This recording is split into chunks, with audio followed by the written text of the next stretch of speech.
Okay, so today we're going to do a little drive along, ride along, whatever you want to call it. We got a call from a church. They want to get a quote. We're just going to have a look-see, drive down there. I like to look at these things in person as far as the commercial work. And then I do want to talk about one of the biggest questions that I get all the time, I hear about all the time, I see them in the groups, and that is, how much should I charge? How do you quote? All of these questions. And there is a little bit of controversy because some guys are diehard. I got to go quote it in person. And myself, I don't like to quote in person, residential, small jobs. I just like to do, I call it remote quoting. I can use either InstaQuote or I just can look it up online, a bunch of different ways to go about doing it. But that is the quickest, that is the fastest, and we're going to dive into that and why that is the best. So one of the main things I think that people forget about is we live in a world of instant gratification and people expect instant results. These people aren't calling you because they want to wait around. If you've got a customer that calls you and it goes to voicemail, chances are you're going to lose that customer or a potential customer. They're not going to leave a voicemail. It's just like if you've got a contact form on your website that is only collecting information. That does nothing. There's no exchange there, right? There's no exchange of value.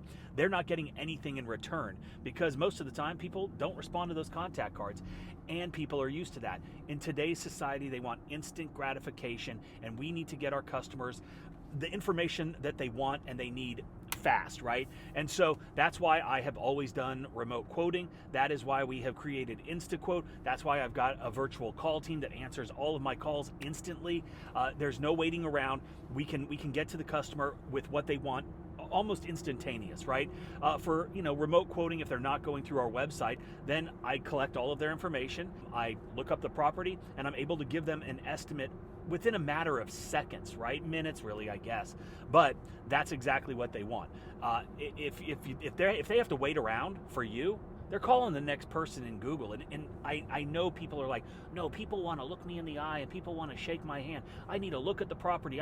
And yes, if you don't have adequate lead flow, then by all means, go out there and look at every single property. But if you're busy and and people are having to wait for you, they're not going to wait for you. They want an answer. And so that's why when I hear guys say, set up an appointment, set up a time to go see them and walk the property and meet the customer, it blows my mind, right? I wonder how much money they're leaving on the table because they're losing so much business. And then the argument will be, well, I think that if I quote remotely like you are, Mike, or I let a computer, QuoteIQ or InstaQuote quote for me, then I'm going to get screwed over. Well, that's absolutely not true if you understand your business, if you understand what your capabilities are, if you understand, how long every single job is going to take, right? And I'm not talking down to the second, but just in generalizations. And so if you're brand new and you're not sure, then yes, go and look, right? And it's a learning curve. There's experience that comes with all of this. And so because of that, it's really important for you to get out there and lay eyes on it. I don't have to because I've been doing it for so long. Is it the right way? Well, it's the right way for my business. Is it the right way for you? Maybe not yet. But again, it's all about speed to the lead. And I don't remember what the statistics are, right off my dome, but it's like 75% or 74% of businesses that get to the customer first with the estimate get the job. And so think about that. If you are waiting around and having to go and schedule time to go and do your quotes days down the road, those customers are long gone, right? Very few are going to stick around. And that's why you need to get them an answer quickly, because that's ultimately what they want. And with that being said, are there going to be times when you underquote or overquote? Absolutely. And that's why we have averages, right? Even if you go and look at every job, there are some jobs that are going to take longer that you did not anticipate. Are you going to raise the price on the customer? Some guys do. I don't, because there are also going to be jobs that we get there and it takes a fraction of the time that we thought it was going to take. And that's a very good thing. And so, again, this is a preference thing. But at the end of the day, the data is what speaks, right? Those that get back to the customer the fastest get the jobs most of the time. And when I say most of the time, the statistics are overwhelming. And so like it or not, I mean, that's how your competition is doing it. They're going to beat you to the job, and they're going to have things on their website like InstaQuote that allows customers to enter all of their data and get an instant quote. That's why we named it InstaQuote, because they're getting exactly what they want. There is an exchange of value there, right? They're giving you their information so you can market to them, you can sell them, you can follow up with them, but they're also getting what they want, which is a fast, easy, reliable quote. And they're not having to wait around for a contact form to be filled out. They're not waiting around for a voicemail to be answered and then a phone call returned. So those are the reasons why I love instant quoting, because it gives me such an advantage over my competition who think that they have to go and look at every single property when you don't. Okay, so we are here at the church. I've already measured the church. It's about 14,000, just a little over 14,000 square feet. As you can see, it's ephes, which is kind of like a stucco, a fake stucco. So we can't use tremendous amount of pressure on it, but it doesn't look like we're gonna have to. It's gonna be a soft wash anyway. It's not that dirty. The thing that I noticed immediately when I rolled up was the roof really could use a wash. They didn't call us about washing the roof. It's a metal roof. We'll take a look at that, but definitely is in need. It's got some black algae growing, Gloriocapsa, so we're gonna also try to upsell them on that. Now, I don't know exactly what their situation is. They have had this church cleaned before, and somebody used a pressure washer, because I can see wand marks all up on this, on the side of this. And so again, when you're quoting, this is probably something that you might want to mention to whoever it is that you're talking to. You're not throwing shade, but you're definitely kind of pointing out the fact that, you know, whoever did this in the past, probably a church member, maybe the cheapest guy, didn't do a good job, caused some damage. Maybe they're not aware of it. It's something that you can point out. And again, this isn't being negative. It's just kind of positioning. And so we're going to do a little walk around. We're going to talk about some of the things that I look for. Obviously, a water source or multiple water sources on a building this size is going to be important. How dirty it is. All of these things are going to come into play. You heard me say right when I got here, it's 14,000 square feet. So a lot of people would say, oh, well, I charge 15 cents a square foot for commercial, or 25 cents or 50 cents or a dollar, whatever it is. It's irrelevant, because each, you know, your pricing is specific to your market, to your business model, to your overhead, to your hourly rates, to your cost, to your capabilities, right? If you've got, you know, a 2-gallon per minute machine, this is going to take a really long time, and you're probably not going to be very efficient or profitable. If you've got, you know, soft wash system or an 8-gallon per minute machine, and, you know, you're adept at using this, then it's going to be a lot quicker, so therefore you're more profitable. Again, all of these things come into play.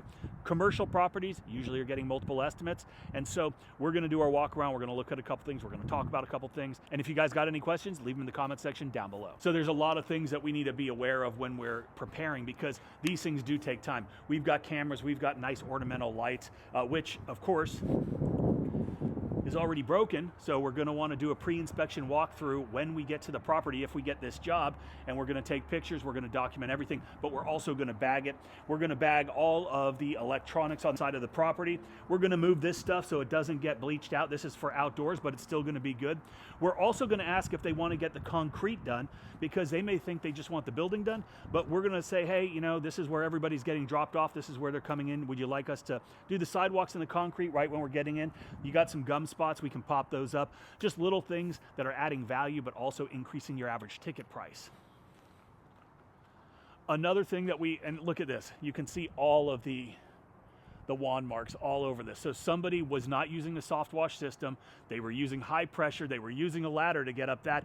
And hell, that almost looks like a red tip. And, you know, again, don't get too close to the surface. And if you've got questions about how to clean stuff like this, get How to Wash 2. It is the ultimate guide for both pressure washing commercial and residential properties, soft washing, the equipment, the chemicals, how to mix them, everything that you could possibly need in one spot, condensed. It's over 8 hours long. It's got question and answer. It's got everything that you need, tons of pro tips, tons of bonuses. Check out the link, go see everything that is there. And we've got the Founders Deal going on right now, so you can get it for half price. Get ready for the spring. But we go over a lot of property protection, a lot of safety, a lot of things that can go wrong, that won't go wrong if you know what you're doing. But another thing that you guys can talk about is windows. Do you need the windows cleaned after we're done? You know, it's not going to be perfect like it was a squeegee clean, but, you know, it's going to be clean of all debris, of all, you know, mildew and other contaminants. But we also offer window cleaning if that's something that you guys would be interested in considering. Okay, another great upsell. Look at the gutters up there, okay? We've got gutters that are clearly full of stuff, right? And when you've got gutters that are clearly full of stuff and so visible, guess what? That's an upsell. We're gonna talk about the gutters. We're gonna talk about the trees and the bushes growing out of their gutters. And if there's trees and bushes growing out, guess what? That means they're full and they need to be clean. We're gonna be here, we're gonna be washing. We might as well take care of the gutters while we're here. So just again, always looking for opportunities to upsell and get your average ticket price up. Okay, so I have yet to see a water source. We do have outdoor electrical outlets that do have the little safety covers, so that's good. Oh, here's a water source right here. Water source is available. Got to have the right water key to get into that, so we need to know that. Again, lots of glass right here. Opportunity for increasing that ticket price. On the day of the service, we're also going to ask that they move their vans, because we don't want their vans right up against the building when we are washing, because that again could cause problems. And up here, just another great visual of the gutters being clean. So we're going to take a couple pictures of these. We're going to send them with the estimate. So really, it's not that bad, right? Although the roof is really bad, and I'm going to call in a second, and we're going to talk to the guy. This building is not terrible. It's not going to take us any amount of time if it's just a building wash. This building, 14,000 square feet, with a soft wash, during the week, there's nobody here, there's no cars. We had to open the gate ourselves. This building, it probably is a 4.5, 5 hour job at the very most, just for the building. Now, if we start adding window cleaning, gutter cleaning, roof cleaning, you're looking at probably a day, maybe 2 days, depending on how the roof goes. But at least I know in my mind how long it's going to take, but knowing what your hourly rate is, and then understanding that it is competitive, it isn't competitive, that will allow you to kind of determine how much margin you think you can ask. But again, we're not going to get every job, but we want to position ourselves in a manner that we're the professionals, we're the experts, we know what we're doing. We're going to offer them opportunities to increase the price and provide more value for them. So yeah, I'm not seeing a tremendous amount of mold or mildew buildup at all. So very straightforward, very easy job. They've got some wood. Again, the fence, do they want to get that cleaned? I'm not sure. It's obviously not included in the price of the building, but if it's something that they'd be interested in, we can definitely quote them on that as well. Another water source, good. And this is parking, actually. You can see, I'm sure that they park out here on occasion, so that gives us the ability to roll up here, which makes things a lot easier, so we're not having to drag hoses as far. Logistics, kind of when you're out here giving quotes on these bigger projects, you need to understand what it's going to take to get it done, right? And yes, a square foot, that's going to give you a relatively okay idea of price, but understanding what it takes to get it done is really the most important part. And so the logistics, like I said, how you're going to pull your hoses, what's going to be the least path of resistance to get the job done in the most efficient and profitable manner. So again, this is kind of the things that I'm looking for when I'm out here on commercial property. 14,000 square foot building, just the building. Tell me where you would be. At the end of this video, I'm going to tell you what I'm going to quote. I'm going to tell you what I'm going to quote on the roof. I'm going to tell you what I'm going to quote on the gutters, and I'm going to tell you what I will quote on the concrete around the building. So let's go check out this next roof job that we quoted remotely and see if I'm going to lose money on it or it's going to be a winner. Let's go. Okay, so we're on site right now. Mac is over here. He's getting the chemical out of the soft wash system. We are doing a roof, and this job came through Google to our website, and they filled out an InstaQuote. They scheduled their job themselves. That's why we're here today. So automation is really awesome. And again, we didn't have to talk to the customer at all. They went online, they entered all of their information. We're doing the roof of this house, and we're doing a little shed in the back.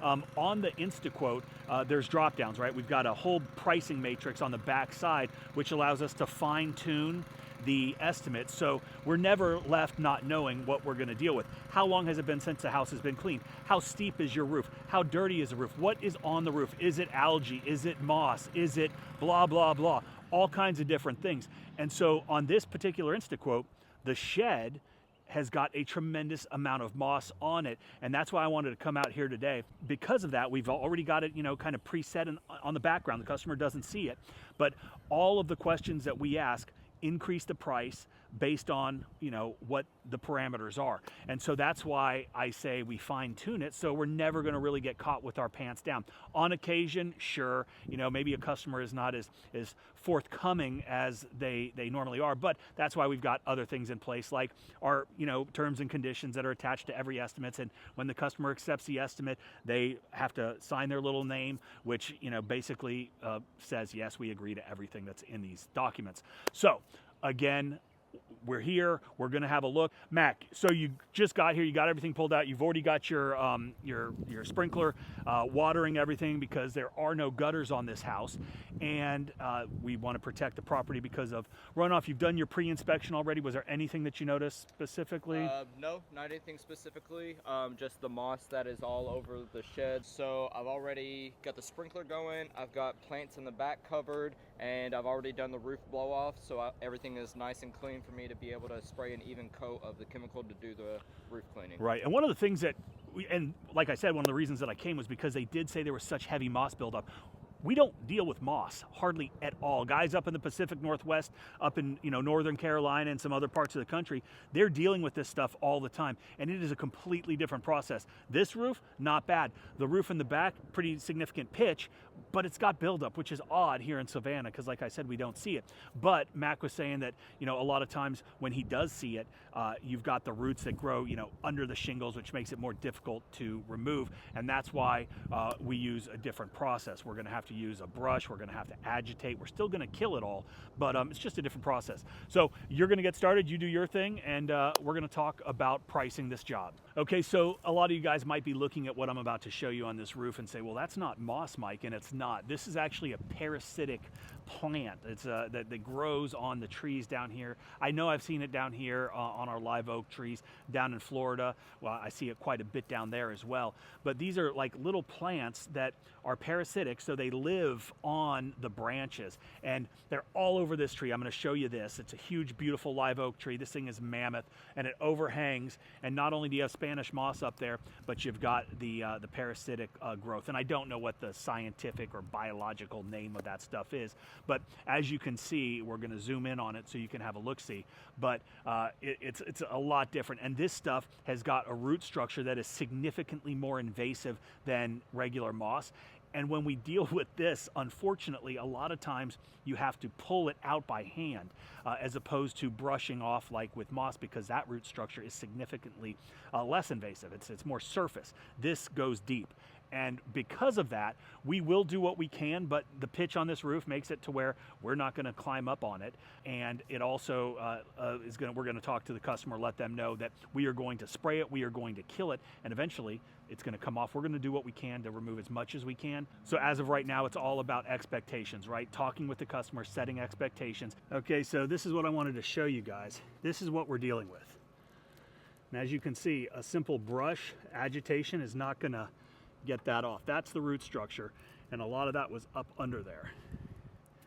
And it comes off relatively easy, but as you can see, it's pretty nasty.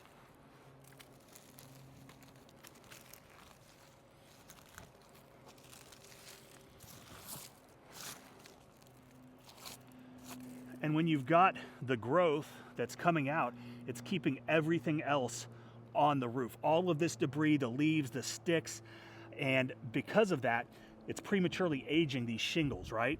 So all of this extra growth is keeping the moisture on the roof, which is something that we do not want. So definitely a good case study for, you know, why it's good to have a roof cleaned. And as you can see, there's still a little bit of debris. So Mac is gonna come over, he's gonna use the long range tip to gently and from far away move off a lot of that growth that is just sitting up there that's not attached anymore. And then he's gonna apply a soft wash rinse. I've already talked to the customers, let them know what was going on, because setting expectations is so important. But had we had to spend a tremendous amount of time up here, then it probably would have cost us a little bit more money or time. But at the end of the day, we quoted $1,400 for this little house and this little roof. That's what InstaQuote spit out for them, and they were happy to pay us. We're going to give them the results they were looking for, and everybody's going to be happy. And hopefully we'll get a 5-star review, a couple thumbs up, some referrals. Let's watch Mac spray down the rest. And so Mac is applying from the bottom. He's going to work his way up. Well, we've got about a 4% mix right here. It's got a little bit of surfactant in there to help with clinging to the roof. And he's going to give it a nice dose of some love, let it sit. And like I said, I talked to the customers. I let them know that we were going to do our best to remove all of the growing ferns, but our application is going to kill everything organic on the roof. And eventually, anything that's still up there that we were unable to get will die and will come out. So again, you know, it's all about setting customer expectations.